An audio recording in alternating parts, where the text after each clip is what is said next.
Sir जय Hind. Colonel Sanjeet Sirohi sir, जय हिंद। बहुत बहुत शुक्रिया समय देने के लिए। Thank you sir. जय हिंद राजेश जी, जय हिंद।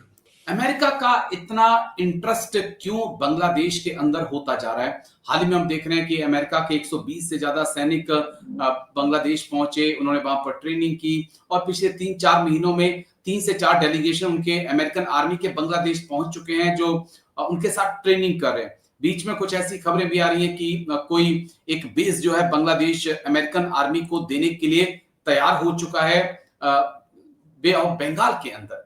तो क्या इंटरेस्ट अचानक से अमेरिका का बांग्लादेश के अंदर इतना क्यों होने लगा है? क्या ये भारत के ऊपर नजर रखने के लिए, क्योंकि उड़ीसा से ही हमारे तमाम मिसाइलों के टेस्ट होते हैं, उसके ऊपर नजर रखनी है, या क्रिश्चियन स्टेट जिसकी बात शेख हसीना के वक्त चल रही थी वो एक बड़ा मुद्दा है, या चाइना के ऊपर नजर रखने के लिए इंडो बे ऑफ बंगाल में अमेरिका को जगह चाहिए? कैसे आप देख रहे हैं सर अमेरिका की मौजूदगी बे ऑफ बंगाल के अंदर बढ़ती जा रही है? देखिए राजेश जी, अमेरिका का अगर आप देखें पिछले कुछ सालों में जो इंटरेस्ट है वो जो है मिडिल ईस्ट या जिसको वेस्ट एशिया बोलते हैं उससे जी शिफ्ट होके साउथ एशिया या साउथ ईस्ट एशिया की तरफ जो है बढ़ रहा है। और उसका कारण, दो मेन कारण है उसके। एक तरफ भारत का उभरता हुआ जो इकोनॉमी और उभरता हुआ जो भारत का जो जज्बा है, एक जी वो है। और पाक जो चाइना जो है वो अमेरिका का सबसे बड़ा थ्रेट है आज के दिन।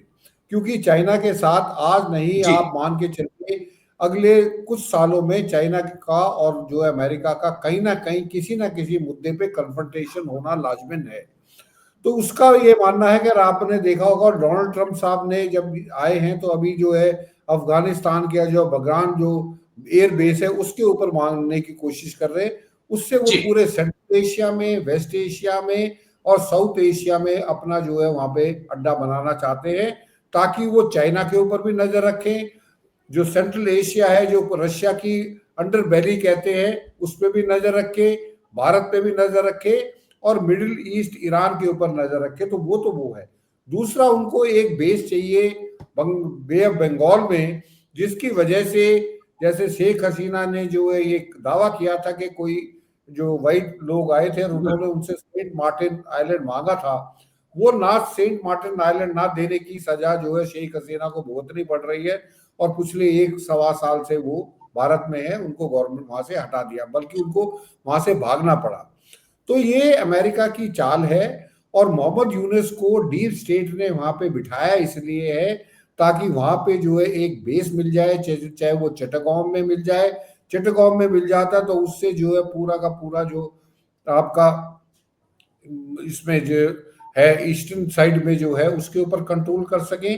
बे ऑफ जी बंगाल में रहेंगे तो मलाका स्टेट, जिसके ऊपर दुनिया का काफी बड़ा ट्रेड जो है वो मलाका स्टेट से गुजरता है।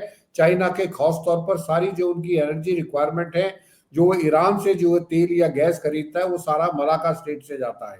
तो मलाका स्टेट के ऊपर भी निगरानी रखी जाए। और जैसा आपने बताया है, हमारे जो भी हमारी साइट्स जो है मिसाइल्स जो लॉन्च जी होती है, जो भी हमारे जो लॉन्च सैटेलाइट लॉन्च होते हैं वो उड़ीसा के कोस्ट से होते हैं। तो उसके ऊपर भी नजर रखे जाए। तो ये अमेरिका चाहता है कि बे ऑफ बंगाल में या बांग्लादेश में उनको बेस मिल जाए, जिससे वो म्यांमार पे भी कंट्रोल कर सके, वो जो है बे ऑफ बंगाल में भारत के ऊपर भी कंट्रोल कर सके, और म्यांमार के थ्रू जो वो चाइना के ऊपर भी निगरानी बनाए रखे। तो ये जी सारे की दो सारी दो दो पॉइंट अमेरिका। हाँ जी। दो पॉइंट जो मेरे दिमाग में है, मैं चाहूंगा कि उसको आपके सामने रखूं, उस पर मैं थोड़ी सी जानकारी आपसे लेना चाहूंगा, क्योंकि मिजोरम के मुख्यमंत्री जब अमेरिका गए थे तब उन्होंने वहां पे कहा था कि 3-3 देशों की हुकूमत जो है हमारे ऊपर राज करती है।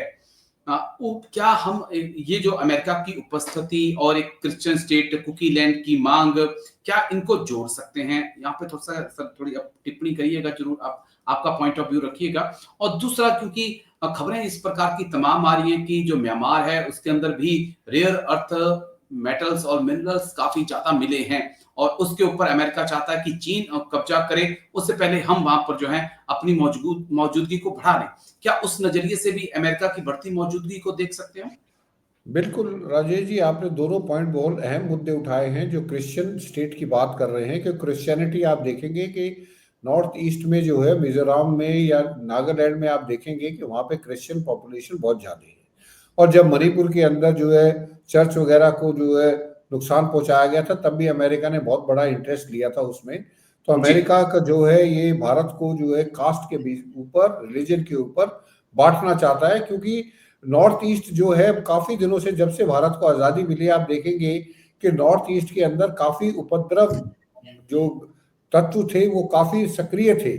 तो उसकी वजह से उनको ये लगता है कि ये एक ऐसी जगह है जहाँ पे हम जो हम चाहे वो कर सकते हैं, और पॉपुलेशन में जो है हम एक विद्रोह का जो है आंधी जो है उसको उभार सकते हैं, तो उसकी कोशिश भी हो सकती है। और दूसरा जो आप बोल रहे हैं, ये जब से डोनाल्ड ट्रंप साहब आए हैं, उनको जहां भी क्रिटिकल मिनरल्स या जो आपको जो जिनको कहते हैं कि ये खास मिनरल्स हैं जो कि आने वाले समय में आपकी वेपन्स में, आपके हवाई जहाजों में, आपकी लिथियम बैटरी बनाने में जो जो क्रिटिकल मिनरल चाहिए, तो आप देखिए डोनाल्ड ट्रंप साहब जब से हैं, पहले कभी ग्रीनलैंड में जो है अपना बनाना जी चाहते हैं ग्रीनलैंड को, कभी कनाडा को अपना बनाना चाहते हैं, आसिम मुनीर से मिलके बलूचिस्तान में जाना चाहते हैं, इसी तरीके से म्यांमार में भी अपना होल्ड बनाना चाहते हैं। और ये सारी सारी कार्रवाई जो है चाइना के ऊपर नजर रखना, भारत को जो है डिस्टेबलाइज करना, और म्यांमार के अंदर जो भी क्रिटिकल मिनरल्स हैं उनके ऊपर जो है कब्जा करना, इससे पहले चाइना कर ले। क्योंकि डोनाल्ड ट्रंप साहब ने देख लिया, जब ये टैरिफ वॉर हुआ था तो जी चाइना ने क्रिटिकल मिनरल्स देने बंद कर दिए थे। तब डोनाल्ड साहब को ये समझ में आ गया था कि अगर अमेरिका को नंबर 1 पावर रहना है तो उसको क्रिटिकल मिनरल्स लेने जरूरी हैं। तो जहां जहां पे भी क्रिटिकल मिनरल्स मिलेंगे, अमेरिका वहां पे जरूर पहुंचेगा। राजेश जी। हाँ, बिल्कुल सर। और कुछ इरादे कुछ खतरनाक इस बार अमेरिका के लग रहे हैं, लेकिन भारत को बहुत सचेत रहने की जरूरत है, क्योंकि अमेरिका किसी का सका नहीं हुआ है। लेकिन शुक्रिया, बहुत बहुत शुक्रिया कर्नल संजीव सिरोही सर आपका मेरे साथ जुड़ने के लिए, तमाम पहलुओं पर इतनी बारीकी से बात रखने के लिए। Thank you sir. जय हिंद। Take care sir. Thank you. जय हिंद राजेश जी, जय हिंद। Thank you sir. कनाडा को अपना बनाना चाहते हैं, आसिम मुनीर से मिलके बलूचिस्तान में जाना चाहते हैं, इसी तरीके से म्यांमार में भी अपना होल्ड बनाना चाहते हैं। और ये सारी सारी कार्रवाई जो है चाइना के ऊपर नजर रखना, भारत को जो है डिस्टेबलाइज करना, और म्यांमार के अंदर जो भी क्रिटिकल मिनरल्स हैं उनके ऊपर जो है कब्जा करना, इससे पहले चाइना कर ले। क्योंकि डोनाल्ड ट्रंप साहब ने देख लिया, जब ये टैरिफ वॉर हुआ था तो जी चाइना ने क्रिटिकल मिनरल्स देने बंद कर दिए थे। तब डोनाल्ड साहब को ये समझ में आ गया था कि अगर अमेरिका को नंबर 1 पावर रहना है तो उसको क्रिटिकल मिनरल्स लेने जरूरी हैं। तो जहां जहां पे भी क्रिटिकल मिनरल्स मिलेंगे, अमेरिका वहां पे जरूर पहुंचेगा। राजेश जी। हाँ, बिल्कुल सर। और कुछ इरादे कुछ खतरनाक इस बार अमेरिका के लग रहे हैं, लेकिन भारत को बहुत सचेत रहने की जरूरत है, क्योंकि अमेरिका किसी का सका नहीं हुआ है। लेकिन शुक्रिया, बहुत बहुत शुक्रिया कर्नल संजीव सिरोही सर आपका मेरे साथ जुड़ने के लिए, तमाम पहलुओं पर इतनी बारीकी से बात रखने के लिए। Thank you sir. जय हिंद। Take care sir. Thank you. जय हिंद राजेश जी, जय हिंद। Thank you sir.